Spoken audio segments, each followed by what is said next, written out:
والصلاة والسلام على رسوله الكريم المبعوث رحمة الله من الشيطان الرجيم بسم الله الرحمن الرحيم وقضى ربك ألا تعبدوا إلا إياه وبالوالدين إحسانا إما يبلغن عندك الكبر أحدهما أو كلاهما فلا تقل لهما اف ولا تنهرهما وقل لهما قولا كريما واخفض لهما جناح الذل من الرحمة وقل رب ارحمهما كما ربياني صغيرا. صدق الله العظيم. إن الله وملائكته يصلون على النبي يا أيها الذين آمنوا صلوا عليه وسلموا تسليما. الصلاة والسلام عليك يا رسول الله وعلى آلك وصحبك یا سیدی یا حبیب اللہ. آج کا جو ہمارا عنوان ہے وہ ہے حقوق والدین. اسلام صرف چند رسومات کا نام ہے. اسلام ایک مکمل ضابطۂ حیات ہے جہاں قرآن کے مضامین پر اگر آپ غور کریں تو 5 قسم کے مضامین قرآن میں سب سے زیادہ ڈیٹیل کے ساتھ بیان ہوئے، جن میں عقائد،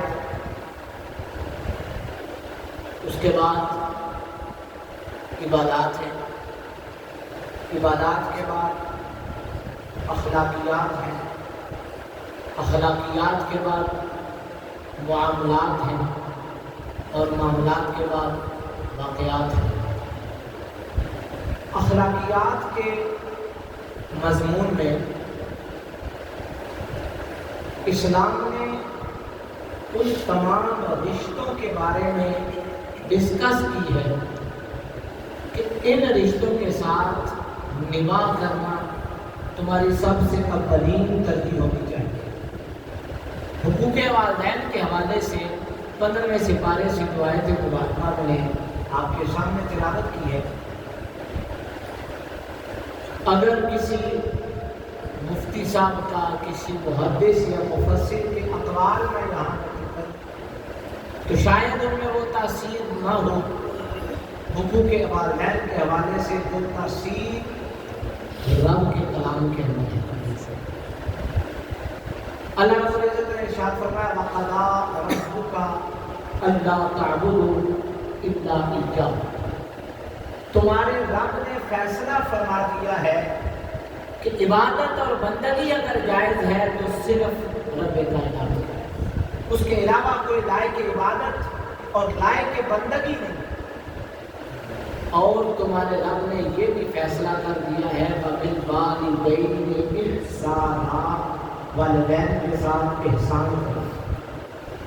اب احسان کے بارے میں ہمیں سمجھنا پڑے گا کہ احسان کہتے کسے ہیں، احسان کیا ہے. اگر نیکی کا بدلہ انسان نیکی میں دے دے تو یہ احسان نہیں. اور کسی نے آپ کے ساتھ کوئی ایک نیکی کی، آپ نے بدلے میں کوئی نیکی کر دی، اب نیکی کا بدلہ نیکی ہے، یہ احسان نہیں ہے. احسان کیا ہے؟ احسان یہ ہے کہ کسی نے آپ کے ساتھ ایک نیکی کی، آپ نے بدلے میں اس کے ساتھ 2 نیکیاں کی، تو ایک نیکی کا بدلہ ہوا اور ایک نیکی آپ نے اس کے اوپر احسان کیا. احسان کی ایک اور تعریف بھی ہے حدیث مبارکہ کے اندر. حضور سے پوچھا گیا مال احسان، حضور احسان کیا ہے؟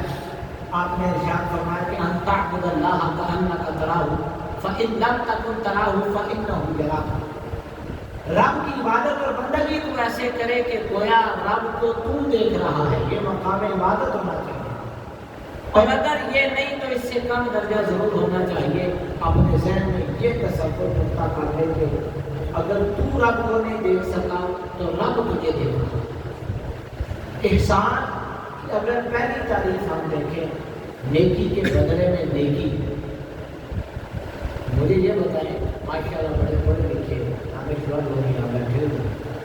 کیا کوئی شخص آپ میں سے یہ دعویٰ کر سکتا ہے کہ ہم نے والدین کے ساتھ احسان کیا ہے، ان کی زندگی کی ہوئی نیکیوں کے بدلے ان کو دے کر ان کے اوپر مزید احسان کر دیا ہے؟ کوئی بھی نہیں کر سکتا۔ ان کی تو ایک اس رات کی نیکی کا بدلہ نہیں دے سکتا جب سردیوں کی سرد رات کے اندر بچہ بستر پر پیشاب کر دیتا ہے اور ماں اس کو اٹھا کر اپنی خشک جگہ پر لٹا کر خود اس کے گیلے پیشاب کے اوپر لیٹ جاتی ہے۔ سردیوں کی ایک اس سرد رات میں ماں نے جو اپنے بچے کے ساتھ نیکی کی ہے، انسان اس کا بدلہ نہیں دے سکتا۔ ساری زندگی کی عبادت اور عیادت اور بندگی ایک طرف رکھ دے۔ بچہ پیشاب کرتا ہے، دن میں کتنی بار کرتا ہے؟ جتنی بار بھی کرے، ماں اسے سینے کے ساتھ لگاتی ہے۔ آپ مجھے یہ بتائیں، کتنا ہی قریبی رشتہ کیوں نہ ہو، بچہ جب پیشاب کر دیتا ہے ہر بندہ پیچھے ہٹ گیا۔ چمکدار کپڑے پہنے ہو نا بچے نے اور خوشبو بھی لگائی ہو تو اس وقت ہر ایک کا جی چاہتا ہے، ابا جی بھی اٹھاتے ہیں، چاچا جی بھی اٹھاتے ہیں، باقی بھی سارے اٹھاتے ہیں۔ بچے نے پیشاب کیا ہو تو سارے پیچھے ہٹ جاتے ہیں، بدبو آتی ہے بچے سے۔ اس بدبو والے بچے کو اٹھا کے سینے کے ساتھ لگانے والی کو ماں کہتے ہیں۔ یہ حوصلہ آپ نے ماں کے اندر رکھا ہے کہ دن میں تو کتنی بار پیشاب کرتا ہے اور وہ تجھے اس حالت میں اٹھا کے اپنے سینے کے ساتھ لگا دیتا ہے۔ ایک اس نیکی کا تو بدلہ نہیں دے سکتا۔ احسان، لیکن کہا یہ کیا ہے احسان کا؟ احسان تو تب ہو کہ اگر ہم ان کی نیکیوں کا بدلہ دے دیں۔ ان کی ایک نیکی کا بدلہ انسان ساری زندگی نہیں دے سکتا۔ کتنی راتیں والدین بچے کی تکلیف میں جاگ کر گزار دیتے ہیں، ایک ایک لمحے کا بدلہ دینا ضروری ہے۔ انسان ایک لمحے کا بدلہ نہیں دے سکتا۔ اور فرمایا وَبِالْوَالِدَيْنِ إِحْسَانًا، والدین کے ساتھ احسان کرو۔ مطلب یہ ہے کہ تم ان کے ساتھ نیکیوں کی انتہا، یوں لگے کہ تم احسان کر رہے ہو، وگرنہ تم والدین کے ساتھ احسان نہیں کر سکتے۔ اب یہ لفظ احسان والدین کی ساری زندگی پر محیط ہے۔ بچہ بچپن میں ہے تب، بچہ لڑکپن میں ہے تب، بچہ جوانی میں ہے تب، بچہ بڑھاپے میں پہنچ گیا ہے تب۔ لیکن انسان کا اصل امتحان کب شروع ہوتا ہے؟ یہ قرآن اسی آیت مبارکہ میں اسی سے آگے پر بیان کر رہا ہے۔ فرمایا اِمَّا يَبْلُغَنَّ عِندَكَ الْكِبَرَ أَحَدُهُمَا أَوْ كِلَاهُمَا، اگر تیری آنکھوں کے سامنے دونوں یا دونوں میں سے ایک بڑھاپے کی عمر کو پہنچ گئے تو اب تیرا امتحان ہے۔ ذرا قرآن کا اسلوب دیکھیے، تیرا امتحان شروع ہوتا ہے جب وہ بڑھاپے کی دہلیز پر قدم رکھتے ہیں۔ کیوں؟ اس لیے کہ جب تو بچپن میں ہے، وہ جوانی میں ہے، تو محتاج ہے ان کا۔ تجھے تو 10 روپے کی کلفی بھی چاہیے تو تو والدین کے پیچھے پیچھے پھرے گا۔ تجھے پاؤں میں پہننے کو جوتا چاہیے تو تو والدین کے پیچھے پیچھے پھرے گا۔ تجھے تن بدن ڈھانپنے کے لیے کپڑے چاہیے تو تو والدین کے پیچھے پیچھے پھرے گا۔ تیرے ناز اور نخرے اٹھانے والی ہستیاں وہی ہے۔ کہتے ہیں نا جب انسان بازار جاتا ہے نا، باپ ساتھ ہو تو وہ جس شہر پر میں بچہ ہاتھ رکھتا ہے نا، وہ بادشاہ ہوتا ہے۔ اس وقت اسے پتا ہوتا ہے کہ مجھے میرا باپ خرید کے دینے والا ہے، بادشاہ ہوتا ہے۔ جب والدین جوانی میں، اس وقت قدم قدم پر بچہ محتاج ہے۔ بچے کا امتحان کب شروع ہوا؟ جب بچہ جوان ہو گیا، جب والدین کمانے کے قابل نہیں رہے اور تو کمانے کے قابل ہو گیا، اب تیرا امتحان شروع ہو گیا ہے۔ کیونکہ اب قدم قدم پر وہ تیرے محتاج ہوتے جا رہے ہیں۔ ان کا ہر آنے والا دن انہیں مجبور بناتا جا رہا ہے، ان کا ہر آنے والا لمحہ انہیں کمزور کرتا جا رہا ہے۔ تجھے جوان کرنے کے لیے اور تجھے مضبوط بنانے کے لیے انہوں نے اپنی جوانی کو بڑھاپے میں ڈال دیا۔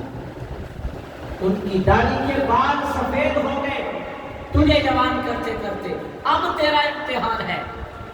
احسان ساری زندگی پر محیط ہے، لیکن امتحان کب ہے؟ یبلغن عندک الکبر احدہما او کلاہما، ایک یا دونوں بڑھاپے کی دہلیز پر قدم رکھتے ہیں تو تیرا امتحان شروع ہوتا ہے۔ اب اس امتحان سے گزرنے کا طریقہ اللہ رب العزت نے اسی آیت مبارکہ میں بیان فرمایا۔ پہلی بات بیان فرمائی کہ جب وہ بڑھاپے کی دہلیز پر پہنچ جائے تو تیرا پہلا کام یہ ہونا چاہیے فلا تقل لهما اف، پہلا کام جو تم نے کرنا ہے زبان پہ اف نہیں ڈالنا، کیونکہ وہ بوڑھے ہو گئے ہیں اور ان کے اندر چڑچڑا پن آ گیا ہے، بیماریوں نے ان کو گھیر لیا ہے، بات بات پر غصہ کریں گے، بات بات پر تلخ کلامی کریں گے، بات بات پر جھگڑیں گے، ان کے اندر چڑچڑا پن آ گیا ہے۔ تیرے پاس وقت نہیں، تو نے نوکری پہ بھی جانا ہے، تو نے کاروبار پہ بھی جانا ہے، تو نے دنیا داری بھی چلانی ہے۔ وہ آہستہ آہستہ تنہائی محسوس کرتے ہیں۔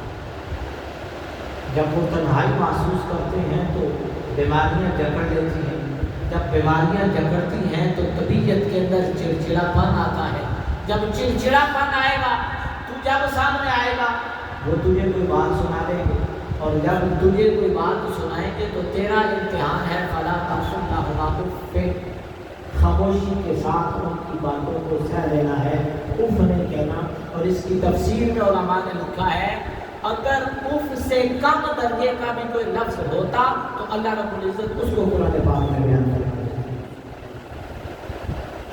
اور ہمارے یہاں رواج کیا ہے؟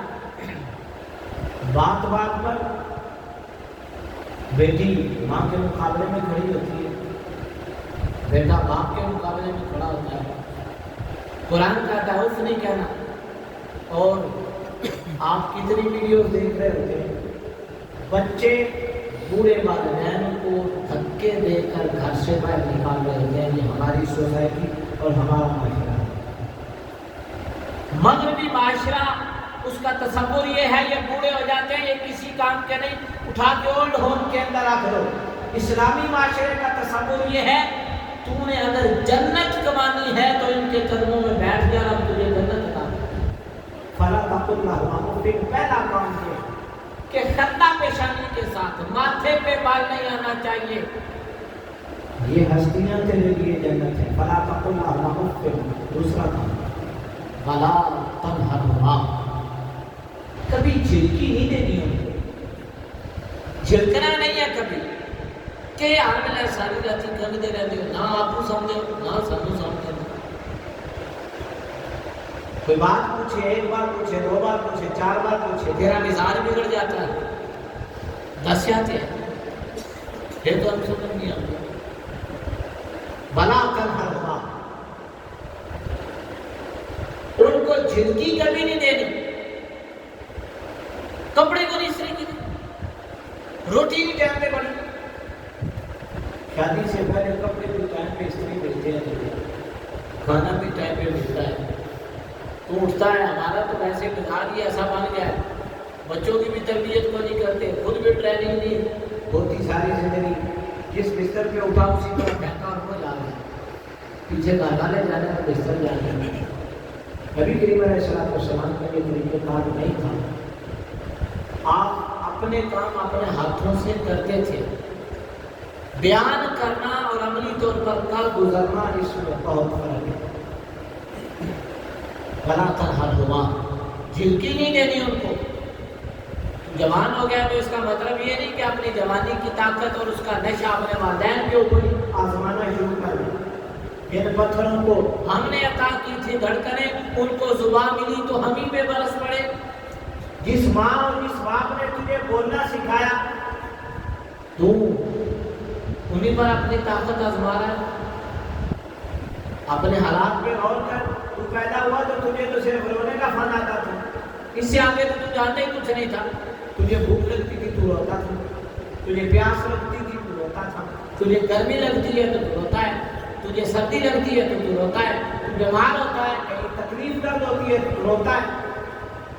مجھے یہ بتا، جب انسان کے اندر ڈلیور کرنے کی صلاحیت نہ ہو، بیان نہ کر سکتا ہو اپنا درد کسی کے سامنے، اس وقت رب نے اسے دو رشتے ایسے دیے ہوتے ہیں جو صرف رونے سے انہیں پتہ چل جاتا ہے کہ بچے کو کیا تکلیف ہے۔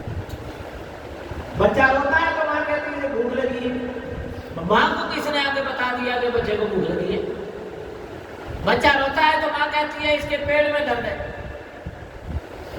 پیٹ بچے کا یا ماں کا ہے؟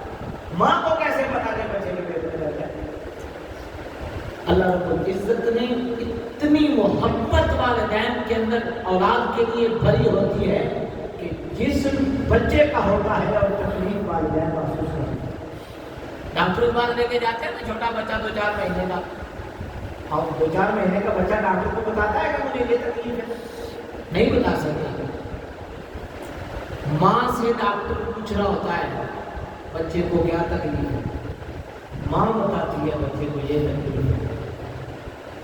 کبھی انسان نے سوچا کہ ماں کیسے بتا دیتی ہے کہ بچے کو تکلیف ہے؟ ماں کو پتا ہے؟ ماں کوئی بچے کے جسم کے اندر سے ہو کیا ہے؟ نہیں۔ اللہ رب العزت نے اس کے اندر اتنی محبت رکھی ہے کہ وہ اس کی تکلیف کو خود محسوس کر لیتی ہے۔ وہ والدین جنہوں نے تجھے بولنا سکھایا، جب پہلا لفظ بولتا ہے نا بچہ کتنا خوش ہوتے ہیں والدین، ابا کہا سے، اماں کہا سے، روٹی کہا سے، ایک ایک لفظ سکھاتے ہیں۔ 800 گھنٹوں کا لسننگ ٹائم ہے بچے کا، آپ بچے کے سامنے بولتے رہتے ہیں۔ آپ بات یہ سمجھیں کہ ہمارا بولنا فضول جا رہا ہے، نہیں۔ اللہ رب العزت نے اس کے دماغ کے اندر جو میموری کارڈ رکھا ہوا ہے وہ سب کچھ اس کے اندر سے ہوا ہے۔ کیسے بچہ جب 1.5 سال کا ہوتا ہے تو لسننگ جو اس نے لینگویج کی ہے اسی لینگویج کو وہ ڈلیور کرنا شروع کرتا ہے۔ آپ بچے کے سامنے اردو بولیں گے بچہ اردو بولے گا، اگر لسننگ اس کی پشتو کی ہے تو وہ بڑا ہوگا تو پشتو بولے گا، لسننگ اس کی اگر انگلش کی ہے تو جب 1.5 کا ہو جائے گا وہ انگلش بولنا شروع کر دے گا۔ آپ کیا سمجھتے ہیں؟ اگر آپ 1.5 سال بچے کے سامنے پنجابی بولیں 1.5 سال کے بعد وہ فارسی ڈلیور کرے گا؟ نہیں، وہ پنجابی ڈلیور کرے گا۔ اس کی لسننگ اس میں ہے، اسے بولنا سکھایا اس کی ماں نے، اس کے باپ نے، اور جب وہ بولنے کے قابل ہوا تو اپنی زبان انہیں کے اوپر چلانا شروع کر دی۔ بلا تنہرہما، خبردار بولنے سے پہلے یہ سوچ تیرے ماں باپ نے، یہ قرآن کا فیصلہ ہے، 2 باتیں ہوں، اف نہیں کہنی، بلا تنہرہما، جھڑکی نہیں دینی۔ یا اللہ پھر بات کیسے کرنی ہے؟ سبحان اللہ، اپنے مقدر پہ ناز کیا کریں۔ رب نے ہمیں ایسا دین دیا ہے جو گفتگو کرنے کے آداب میں خود سکھا۔ اب والدین کے ساتھ ہم نے بولنا کیسے ہے یہ بھی رب ہمیں بتا رہا ہے۔ فرمایا وَقُلْ لَهُمَا قَوْلًا كَرِيمًا، جب ان سے بات کرو تو تمہارا لہجہ کریمانہ ہونا چاہیے۔ اب لفظ کریم کی تشریحات کے اندر اگر میں چلا جاؤں تو وقت گزر جائے گا۔ ارشاد فرمایا جب والدین دنیا سے چلے جائیں تو ان کی نماز جنازہ میں شرکت کریں۔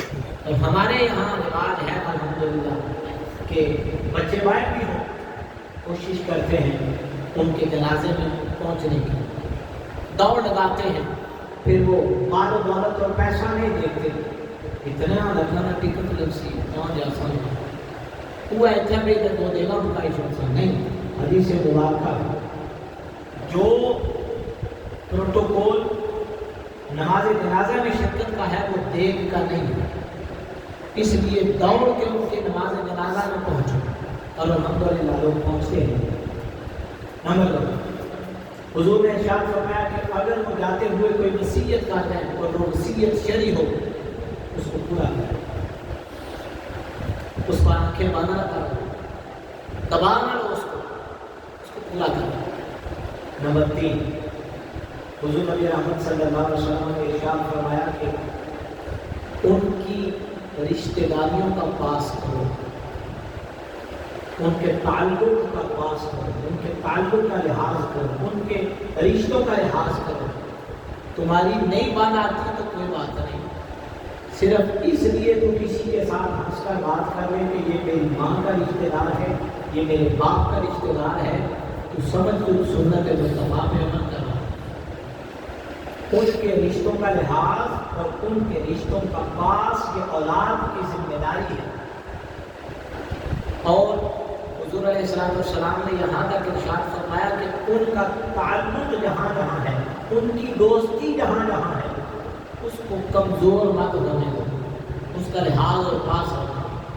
تیرے باپ کے ساتھ اگر کسی کا اٹھنا بیٹھنا تھا، کسی خاتون کا تیری ماں کے ساتھ اچھا تعلق اور اٹھنا بیٹھنا تھا، مرنے کے بعد اس تعلق کو، اس لحاظ کو قائم رکھو۔ اللہ رب العزت ہمیں قرآن اور حدیث کے مطابق حقوق والدین کو سمجھنے، اس پر عمل کرنے کی اور اس خوبصورت رشتے کو سمجھ کر اس کا پاس کرنے کی توفیق عطا فرمائے۔